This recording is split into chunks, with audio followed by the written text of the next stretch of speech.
മൂന്നാമത്തൊരു കാര്യം പറയുന്നു,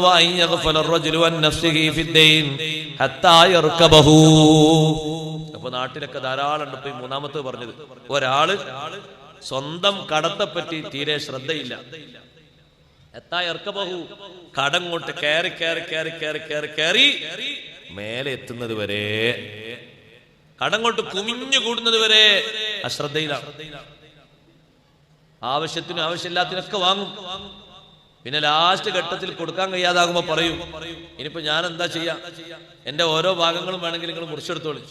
അതുകൊണ്ടൊന്നും കാര്യം നീങ്ങൂല, അതുകൊണ്ടൊന്നും വിഷയം മാറൂല.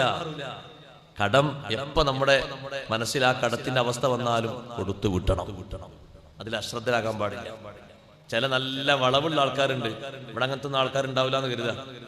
ഒരു കടയിൽ നിന്ന് പറ്റായിട്ട് സാധനം വാങ്ങും, എന്നിട്ട് ഏകദേശം പകുതി മുക്കാൽ കൊടുക്കും, ബാക്കി തരട്ടോ എന്ന് പറയും.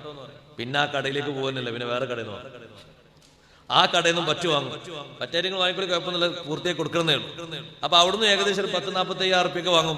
ഒരു 35,000-30,000 കൊടുത്തിട്ട് പറയും, ബാക്കി കുറച്ച് എന്റെ തരട്ടോ എന്ന് പറയും. അങ്ങനെ കൂട്ടി നോക്കുമ്പോ ഏകദേശം 10-4-5 കടകളിൽ നിന്നൊക്കെ വാങ്ങി, ഓരോ കടയിലുണ്ട് 10,000-20,000 ബാക്കി വെച്ച് 2-3 പ്രാവശ്യമൊക്കെ അവർ ചോദിക്കും, പിന്നെ അവർ വിട്ടേക്കും. പൊരുത്തപ്പെട്ടതല്ലത്, ചോദിക്കാനായില്ല, ചോദിക്കാനാകൂലെന്ന് കരുതി വിട്ടതാ. കടത്തിന്റെ കാര്യത്തിൽ അശ്രദ്ധ വരാൻ പാടില്ല. ഒരാൾ മരണപ്പെട്ടു കഴിഞ്ഞാൽ വേഗം നിർവഹിക്കേണ്ടതാണ് കടം വീട്ടുക എന്നുള്ളത്. 3, 7, 15, 40 കഴിയാൻ കാത്തിരിക്കരുത്. അന്ന് മഗ്രിബാകുന്നതിന്റെ മുമ്പ് വീട്ടാൻ കഴിയുമോ അത്ര പെട്ടെന്ന് വീട്ടേണ്ട ഹഖാൻ. അതിന് ഇദ്ദയിരിക്കുന്ന ഭാര്യയുണ്ട്, ഭാര്യന്റെ ഇദ്ദ കഴിയട്ടെ എന്ന് പറഞ്ഞ സമയം വൈകിപ്പിക്കരുത്.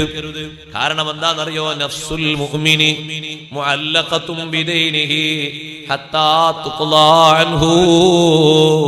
മുഅ്മിനായ മനുഷ്യന്റെ ആത്മാവ് അതൊരു ഭാഗത്ത് അങ്ങനെ തടഞ്ഞു നിൽക്കും. ഇല്ലിയീനിലേക്ക് പോകേണ്ട ആത്മാവ് ഇല്ലിയീനിലെത്തൂല. സ്വാലിഹീങ്ങളെ റൂഹിന്റെ അടുത്തേക്ക് പോകേണ്ട ആത്മാവ് റൂഹിലേക്ക് എത്തൂല. ഈ കടം വീട്ടുന്നത് വരെ 10 കൊല്ലം കഴിഞ്ഞിട്ടാണോ കടം വീടുന്നത്, അപ്പോഴേ നല്ല മനുഷ്യന്മാരെ കൂടെ ഈ മനുഷ്യന്റെ ആത്മാവ് ചേരൂ. നഫ്സുൽ മുഅ്മിനി മുഅല്ലഖത്തും ബിദൈനിഹി. കടം കാരണം ആ ആത്മാവിനെ തടഞ്ഞു വെച്ചിരിക്കുകയാണ്. ഞാൻ എന്റെ ഭാഷയിൽ വിശദീകരിച്ചതല്ല, മഹാന്മാരായ പണ്ഡിതന്മാർ ഈ ഹദീസിന്റെ അർത്ഥം വിശദീകരിച്ചിട്ടുണ്ട്. ഇമാം നവവി റഹ്മത്തുള്ളാഹി അലൈഹി വിശദീകരിച്ചിട്ടുണ്ട്, ഇബ്നു ഹജർ ഹൈതമി തങ്ങൾ വിശദീകരിച്ചിട്ടുണ്ട്.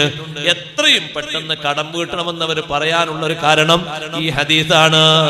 ആ ആത്മാവ് സുഖലോകത്തേക്ക് പോകുന്നതിന് ഈ കടബാധ്യത ഒരു തടസ്സമാണ്.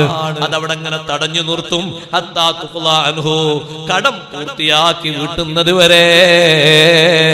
അപ്പൊരാളെ കടം തീരെ വീടിയില്ലെങ്കിലോ ആ ആത്മാവ് ഒരു നിലക്കും ഇല്ലിയീനിലെത്തൂല, സ്വാലിഹീങ്ങളെ ആത്മാക്കളോട് ചേരൂല. കടത്തിന്റെ കാര്യത്തിൽ അശ്രദ്ധ വരരുത്.